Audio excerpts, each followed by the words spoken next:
వాగార్ధ సంపృక్తో వాగార్ధ ప్రతిపత్తయే జహతా పితరో వందే పార్వతీ పరమేశ్వర. మాతృదేవతాభ్యో నమః, పితృదేవతాభ్యో నమః, ఆచార్యదేవతాయ నమో నమః. తిరువూరు శ్రీ శేషమానేంద్ర ఆశ్రమం నుండి ప్రతిరోజు కూడా ఒక మంచి మాట చెప్పుకుంటున్నాం. ఆ సందర్భంగా ఈ రోజున యోగా దినోత్సవం కాబట్టి వాటి గురించి కొద్దిగా విశ్లేషణ ఇచ్చుకుందాం. యోగా అందరూ కూడా ఆచరించి వాటి యొక్క సంపూర్ణమైన ఆరోగ్యాన్ని పొందుతారని తెలియజేస్తున్నాం.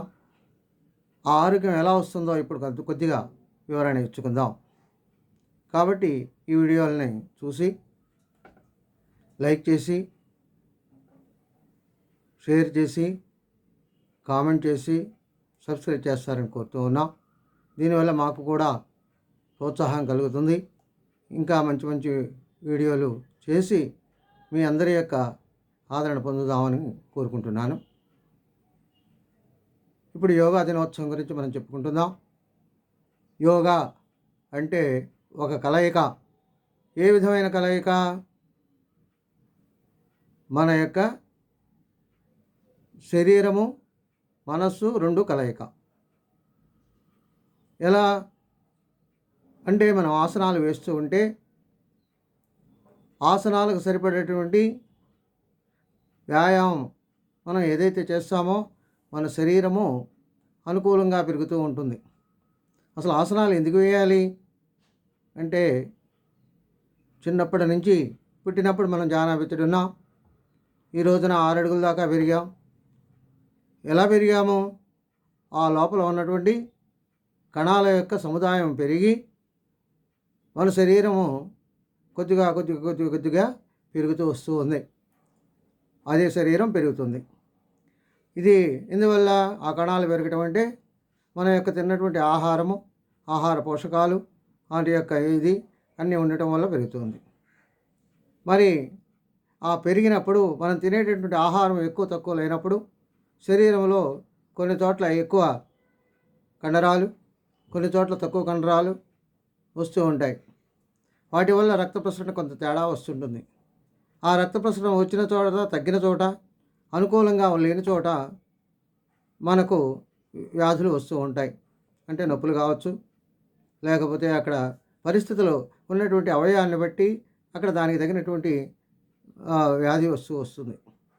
అలా ఎప్పుడైతే వచ్చిందో ఆ వ్యాధులు తగ్గటానికి మనం వ్యాయామం చేయాలి. దేనికంటే మన శరీరం పెరిగిందని మనం అనుకుంటున్నాం కదా. ఎందుకు పెరిగింది? 1/2 కేజీ మిక్సీలో కొనుక్కొచ్చుకుంటే కావలసినంత దానికన్నా తక్కువ వేసుకుంటుంటే ఆ మిక్సీ ఎప్పుడు కూడా సంపూర్ణంగా మనకు పనిచేస్తూ ఉంటుంది. అలాంటిది మనం ఏం చేస్తున్నాం? ఆ మిక్సీని అనుకున్న దానికన్నా 1/2 కేజీ తెచ్చుకుని 3/4 కేజీ సరుకు దాంట్లో వేస్తే అది తిరగలేక నానా అవస్థపడుతూ బెల్టులు వదిలై, బోల్టులు వదిలై, వాటిలో ఉన్నటువంటి బ్లేడ్లు వదిలై అనేక రకాలైనటువంటి ఇది దానికి వచ్చి అనేక రకాలైనటువంటి మెకానిక్ దగ్గరికి వెళ్ళాల్సి వస్తుంది. అలాగే మన శరీరం కూడా మనం తిన్నటువంటి ఆహారము అనుకున్న దానికన్నా ఎక్కువగా తినుకుంటూ, రుచులు కోరుకుంటూ మనము ఎప్పుడైతే ఆ శరీరానికి మించిన ఆహారం ఎప్పుడైతే వేస్తామో అప్పుడు అక్కడ రుగ్మతలు రావడానికి కారణం ఉంటుంది. ఎలాంటి రుగ్మతలు వస్తాయి? మన శరీరానికి మనం తినటువంటి ఆహారం వల్ల త్రిగుణాలు ఏర్పడి, త్రిగుణాల వల్ల అక్కడ శరీరము పొట్ట రావడము, మోకాళ్ళ నొప్పులు రావడము, లేకపోతే మనకు ఉన్నటువంటి లోపల శరీరంలో ఉన్న పంచభూతముల యొక్క అనుకూలమైనటువంటి ఆహారం అనుకూలంగా లేకపోయినందువల్ల అక్కడ ఉన్న వాతావరణాన్ని బట్టి వస్తూ ఉంటుంది. అయితే దానికి తగిన శ్రమ గనక చేస్తూ ఉంటే, అంటే ఎంతైతే ఆహారం తిన్నామో ఆహారానికి తగ్గటువంటి శ్రమ చేస్తే అది మనల్ని ఏం చేయదు. కానీ ఇప్పటి రోజుల్లో మనకు శ్రమ తక్కువ, ఆహారం ఎక్కువ ఇస్తున్నాం. శరీరానికి ఆహారాన్ని ఎక్కువగా ఇస్తున్నాం, శ్రమ లేకుండా చేస్తున్నాం. కాబట్టి సుఖపడుతున్నాం. అందువల్ల మన శరీరంలో రుగ్మతలు ఎక్కువగా వస్తున్నాయి. కాబట్టి ఇందుకోసమని మనం వ్యాయామం చేయాలి, యోగా చేయాలి. ఆ యోగా చేసేటప్పుడు మనం ఏ ఆసనం అయితే వేస్తామో ఆ ఆసనానికి తగిన విధంగా ఆ రోగానికి తగిన ఆసనం ఉంటుంది, ఆ రుగ్మతకు తగిన ఆసనం ఉంటుంది. ఆ ఆసనాన్ని చేస్తూ మన రుగ్మత ఎక్కడైతే ఉందో అక్కడ మనస్సును కేంద్రీకరించినట్లయితే ఆ రుగ్మత తగ్గుతుందని శాస్త్రాలు చెబుతూ ఉన్నాయి. కాబట్టి ఆ యోగా చేసేటప్పుడు మనం ఆ గురువుల దగ్గర ఉండి దేనికి ఏ వ్యాయామం చేయాలి, యోగా అని తెలుసుకొని దాన్ని చేస్తూ ఉంటే మన రుగ్మతలన్నీ తగ్గుతాయి. వైద్యుని దగ్గరికి వెళ్లకుండానే ఆరోగ్యం బాగుంటుంది. కాస్త మన మనసుకు తగినట్లుగా, ఆలోచనలకు తగినట్లుగా, మెదడుకు తగినట్లుగా విశ్రాంతి కనుక ఇచ్చినట్లయితే దానంతట అదే రికవర్ అవుతుంది. కానీ మనకిచ్చే టైం లేదు, పరిస్థితి లేదు. మనకున్నటువంటి స్పీడ్ యుగంలో అలా జరుగుతుంది కాబట్టి మన యొక్క ఆరోగ్యం దెబ్బతింటుంది.